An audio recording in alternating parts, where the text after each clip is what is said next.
Jimmy Fallon is the latest seemingly nice media figure to be outed as a terrible boss. So what allegedly went down, and why does it seem like so many dream media jobs are actually nightmares? Here's our take. A recent Rolling Stone exposé cracked open the light and fun facade of Jimmy Fallon's The Tonight Show and brought to light the darkness that was hiding beneath the glitz and glamour. While Fallon has maintained a relatively positive and beloved public persona, behind the scenes, it was a different story. In the article, a number of people who have worked for the show over the years laid out how Jimmy created a miserable work environment, apparently often belittling and being dismissive of the cast and crew and lashing out when things didn't go the way he wanted. So from the 2 current and 14 former employees who I spoke to on the record, they said that a lot of their mistreatment comes from the top. In addition to sometimes seeming too inebriated to function, they said that if Fallon was having a bad day, he would make it everyone's problem. With a past employee detailing, it was like, if Jimmy is in a bad mood, everyone's day is f***ed. People wouldn't joke around in the office and they wouldn't stand around and talk to each other.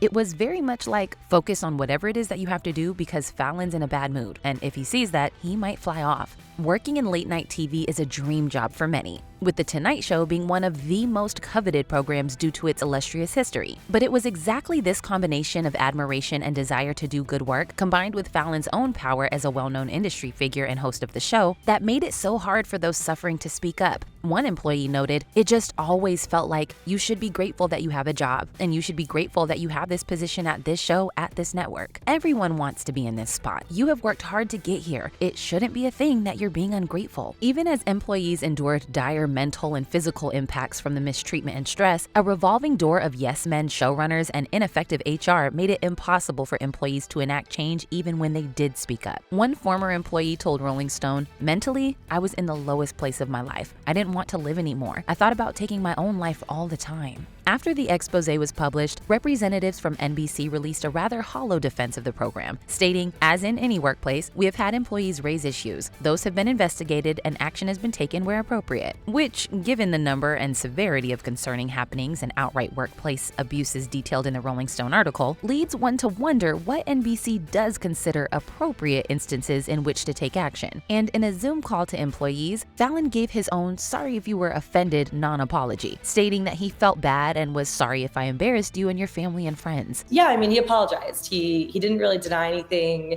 and he apologized for, I don't know what the apology was for. He didn't get specific in it. Only time will tell if this expose and the airing of Fallon and The Tonight Show's many issues will affect any actual change, or if the team will really be able to just keep chugging along like nothing happened. While this might be the loudest pushback Fallon has received, this isn't the first time his nice guy persona has been marred by scandal. In 2019, photos surfaced of Fallon in blackface during a 2000 SNL sketch in which he was playing Chris Rock. But after Fallon apologized on Twitter, this was mostly swept back under the rug. Fallon was implicated in the grooming lawsuit against former SNL castmate Horatio Sanz, with the allegation that Fallon, along with others, enabled Sanz's crimes of sexual assault and battery of the teenager. Concerns about problems resulting from alleged substance abuse issues have also followed Fallon for years, with a 2016 New York Post article alleging that NBC bosses were ready to get rid of Fallon due to his lack of self-control, though Fallon later denied this in a New York Times article the following year. In her 2011 book Bossy Pants, Tina Fey relayed a story from the SNL writers' room in which Fallon tried to use boys' club humor to belittle and intimidate newcomer Amy Poehler, though thankfully she was not having it and immediately shut him down. But regardless of what may have come out about Fallon over the years, he's always been able to slink behind the shield of his "aw shucks, but I'm such a nice guy" persona and avoid any real accountability.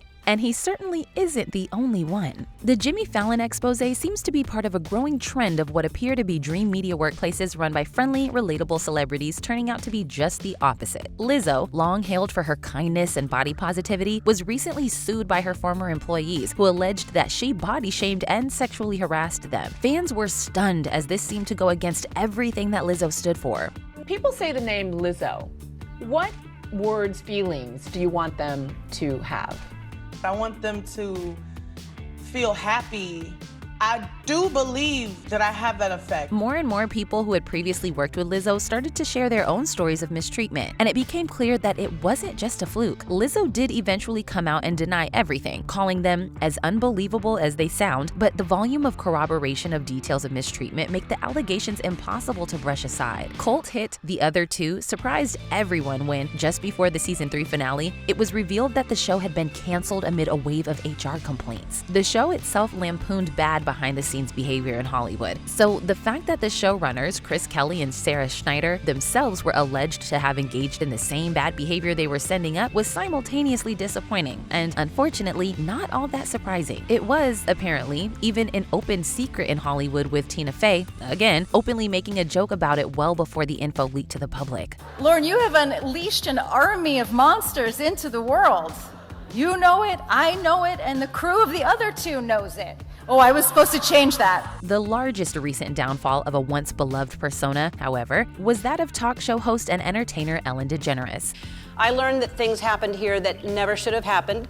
I take that very seriously, and I want to say I am so sorry to the people who were affected. After being the undisputed queen of daytime TV for years, a BuzzFeed investigation into allegations of racism, intimidation, and more going on behind the scenes at the Ellen DeGeneres show brought her media empire crumbling down. Like Fallon, DeGeneres was loved by audiences for being nice, never too political, or making them think too much, and generally relatable. I love making people happy and making people feel good, but it is who I am, innately. And according to the allegations, her facade of niceness was also a smokescreen to hide bad behavior of the entire leadership team off screen. Employees described the microaggressions and other abuses they endured while working on the show, and just like with The Tonight Show, said that when they tried to go to upper management or HR for help, they were shut down or even reprimanded. One former employee told BuzzFeed that's the definition of a toxic work environment, where they make you feel like you're going insane and then you're like, no, everything I was feeling was right.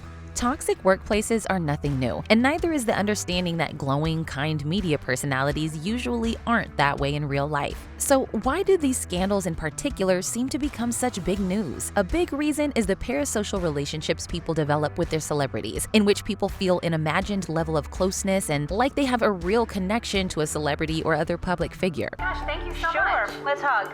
Okay? Wow, Ellen DeGeneres is very nice. As we're inundated more and more with celebrities appearing on our TVs and our phones and our computers, most of whom are working hard to appear relatable to the masses, it's no surprise that many people start to feel like they really do know these celebs to some degree. Some research suggests that 51% of Americans have likely been in parasocial relationships, and they can have positive qualities, like making people feel less alone during hard times. But these parasocial relationships can also have the negative effect of fans feeling like they know the truest version of the celebrity. And so when information comes out that doesn't align with that image they have in their head, it's shocking. Celebrities who worked hard to build a facade of niceness, like Fallon, DeGeneres, and Lizzo, getting outed as not being the fun and relatable friend they had posed themselves can come as a real blow to people who looked up to them. Misplaced belief in a powerful person's inner goodness leading to an even more spectacular downfall was also a large part of the end of the Girlboss era. As these women had come to prominence, there seemed to be a general assumption that because they were breaking the glass ceiling, they'd also be changing up the way things were done behind the scenes for the better as well. But in fact, they turned out to be just as ruthless as any male CEO that had come before them. And the CEO, Steph Curry, was going into Slack and on public channels,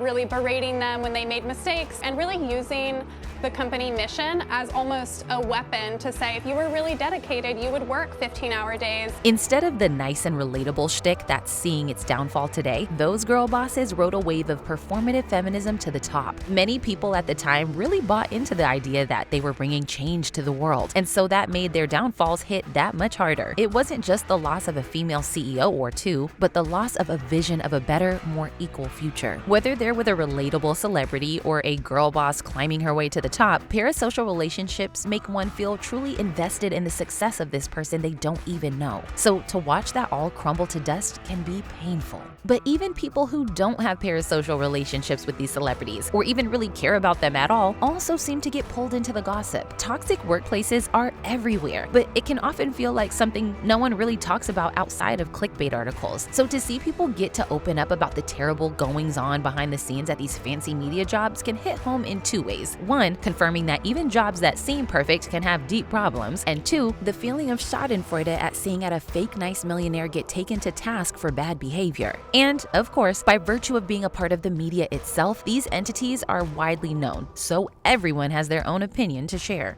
The mask of kindness finally slipping also adds an extra punch to these media downfalls. No one's surprised when the Logan Roys and Miranda Priestleys of the world are assholes, but when it's someone whose entire brand is being relatable, the shot can be amplified.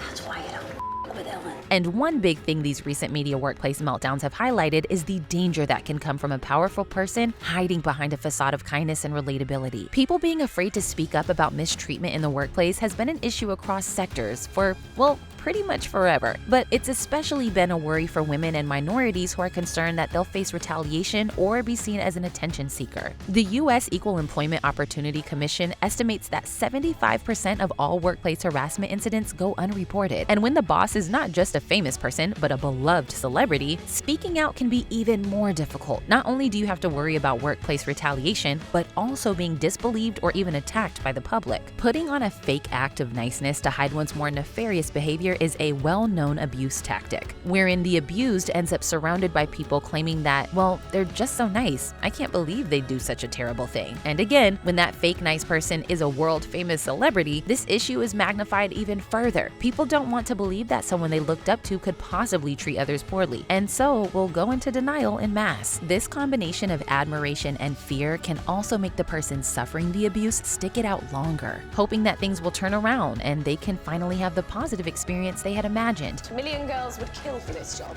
One former Tonight Show staffer told Rolling Stone, "It's a bummer because it was my dream job. Writing for late night is a lot of people's dream jobs, and they're coming into this and it becomes a nightmare very quickly." Famous people are also aware of the power imbalance between them and those that work for them, and unfortunately, some aren't afraid to use that to their own advantage at other people's expense. People are afraid not only of retaliation via firing or demotion, but of appearing ungrateful or of letting everyone else down. And these persona-centric media brands make sure that everyone feels like they should be willing to do whatever it takes and put up with anything in the quest to make the star happy, and that they should be grateful for the opportunity. Just because you have no semblance of a life outside of this office, you think that you can treat all of us like your own personal slaves. As one former Ellen employee told BuzzFeed News, they feel that everybody who works at the Ellen Show is lucky to work there. So if you have a problem, you should leave, because we'll hire someone else because everybody wants to work here. This power all being consolidated in a single individual also leads to the hiring of ineffective yes men in management who won't ever tell the star no, because the star is the only person on the team that's irreplaceable, and they'll make sure everyone knows it. But I thought that you, as a friend, would want me, your friend, to be a part of Nasty Gal.